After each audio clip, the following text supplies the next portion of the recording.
vit, pra më shumë se sa çdo luftë botërore. Pa e kuptuar se ushqimi ta e vdekjen gradualisht. E kripa e njëjta gjë përsëri janë dy droga kryesore përveç që influencojnë shumë te dopamina dhe te varësia. Zoti Joka, kur e keni kuptuar këtë? Se ju personalisht keni kaluar dhe një sëmundje. Pra, ku e keni kuptuar që farmacit ose kompanitë farmaceutike janë armiku?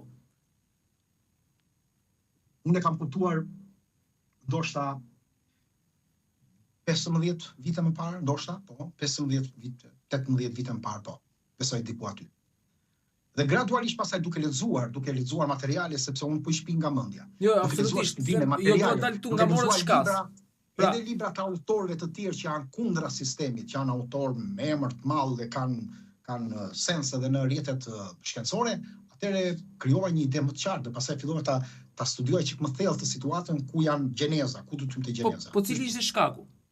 Shkaku ka qenë problemi tek sëmundjet e mia. Pikërisht, pra, këtë do e dilja. Tek sëmundjet e mia unë kam qenë shumë i besueshëm tek mjekësia, kam pas shumë një besim të konsoliduar të lartë te mjekësia konvencionale. Ashtu siç babai im, ashtu siç ndoshta parat e mi, disa nga parat e mi.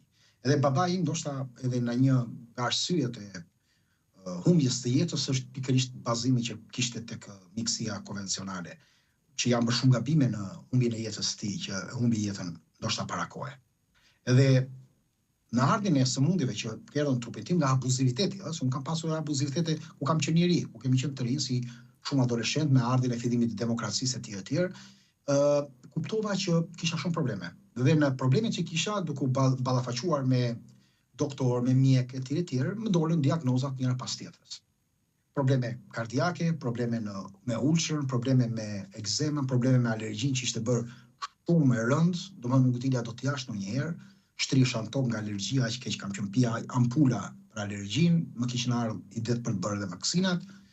Dhe shikoja që nga doktor në doktor, nga dera në derë që shkoja, përsëri vetëm më jepnin përgjigje vetëm ndryshimin e ilaçit. Edhe pse ishin doktor shumë mirë, unë kisha shumë respekt e konsiderat.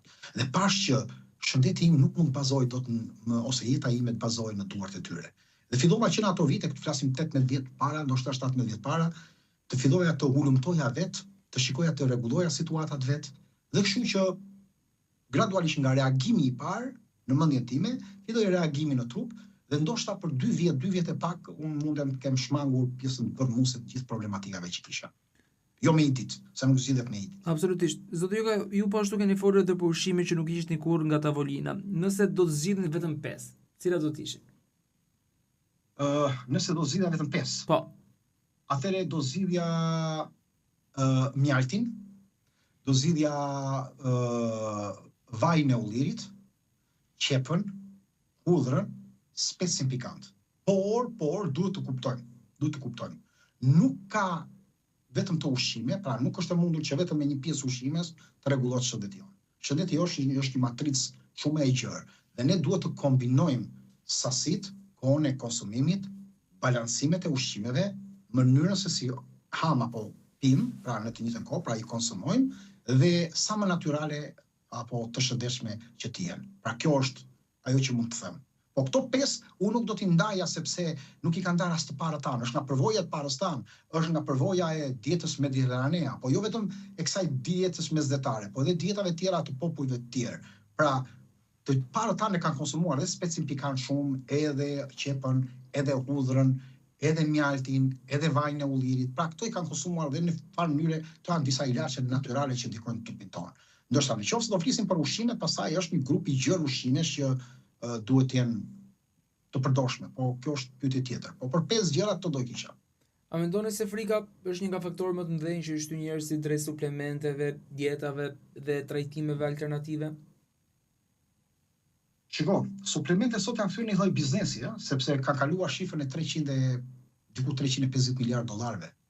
Dhe kur kthehet në kaq para, një po themi, kthehet në lloj industrie. Dhe kur kthehet në industri nuk kam parasysh shëndetin e dikujt, po ka fitimin. Por për tek kësaj suplementet duhet të kuptojmë diçka. Kemi një ndarje. Se dikush shpesh më akuzon ke folur kundra suplementeve, sot je pro suplementeve, diku bën reklam suplementesh. Duhet ndajmë diçka. Vetë fjala suplement vjen nga fjala supler, pra nga latinishtja që do të thotë diçka bashkëshoqëruese ose diçka që ke lënë boshllëk nga ushqimi. Suplementet janë krijuar dhe i kanë përdorur edhe Hipokrati, edhe Galeu. Pra janë përdorur mijëra vite më parë, sepse suplementi është diçka që ti nuk e ke plotësuar në nevojat ushqimore ose për të modifikuar, rregulluar balancat të trupit tënd. Një suplement është një çaj. Pra një çaj është suplement. Disa çajrat përzier janë suplement, por suplementet duhet i ndajmë suplemente bimore dhe suplemente sintetike. Unë jam për suplementet bimore. Pra suplementet bimore të organizuara nëpërmjet bimëve, të organizuara nëpërmjet gjithë këtyre faktorëve që unë thash që janë trashëguar më parë, e ndihmojnë dhe suportojnë trupin. Ndërsa suplementet që ndërtohen në laborator, që janë kimike, dhe shikojnë që afërsisht 75-80% të suplementeve i kanë bler vetë kompanitë farmaceutike dhe i kanë ato, a e dini këtë? Pra, ata kanë krijuar dy plane, plani A dhe plani B. Plani A të shkojnë të gjithë njerëzit tek problemi i ilaçeve. Kur njerëzit filluan të kalonin tek problemi i mjekësisë natyrale dhe suplementeve bimbe dhe çajrave, nëpërmjet shumë naturopatëve që e gërshetuan dhe arritën suksese të larta, kompanitë farmaceutike nxorën planin B dhe filluan të blenin këto kompani dhe nga kompani një pjesë tyre që shisnin çajra bim dhe element tjerë bën sintetike, pra i prodhonin vetë në laboratorët e tyre. Madje te disa ilaçe, te disa suplemente janë gjetur dhe grimca ilaçesh. Dhe këto kompani thanë që në qoftë se na shpëton nga dara ky person për t'i marrë parat, ne ja marrim te nga suplementet, pra o te ilaçet o te suplementet. Pra parat aty shkojnë. Por tek suplementet të cilët janë bimore, unë jam dakord. Jam dakord sepse ato na kanë treguar historikisht, pra edhe më parë që shëndetin kanë ruajtur shëndetin ton, kanë krijuar një lloj integrimi brenda shëndetit dhe kanë bërë dhe parandalimin më tutje edhe ndalimin e disa sëmundjeve edhe më të rënda. Nëse një pacient me kancer, marrim një rast hipotetik, do të vinte tek ju dhe do thoshte dua të heq dorë nga kimioterapia dhe do ndjek vetëm mënyrën natyrale, çfarë do i sugjeronit?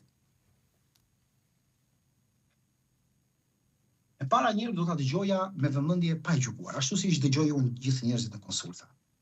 Sot njerëzit kanë nevojë të dëgjojnë, mjekësia nuk dëgjon më. Sot mjekësia vendos të dëgjon vetëm 1 minutë, 2 minuta, 5 minuta është një raport dhe të përcjell.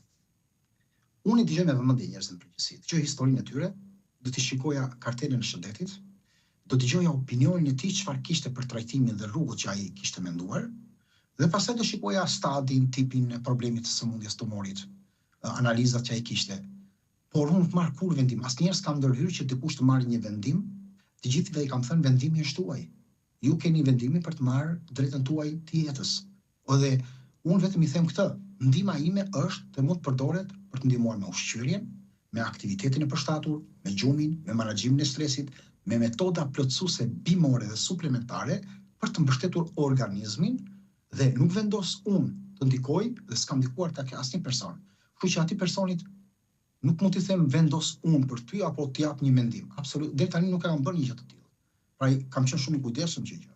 Por ama unë e suportoj nëse do ndihmën time te ushqyerja, tek aktivitetet e tjera. Qofse ai ka hequr dorë, kemi shumë njerëz të cilët, sidomos në moshë të madhe, 70-80 vjeç, mjekësia nuk i ka marrë përsipër ku kanë qenë në stadë të avancuar të tumoreve, sepse nuk kanë pas rezultat ndërhyrja dhe dëmtimi nga ndërhyrja kimioterapie ka qenë shumë e rëndë tek këta persona.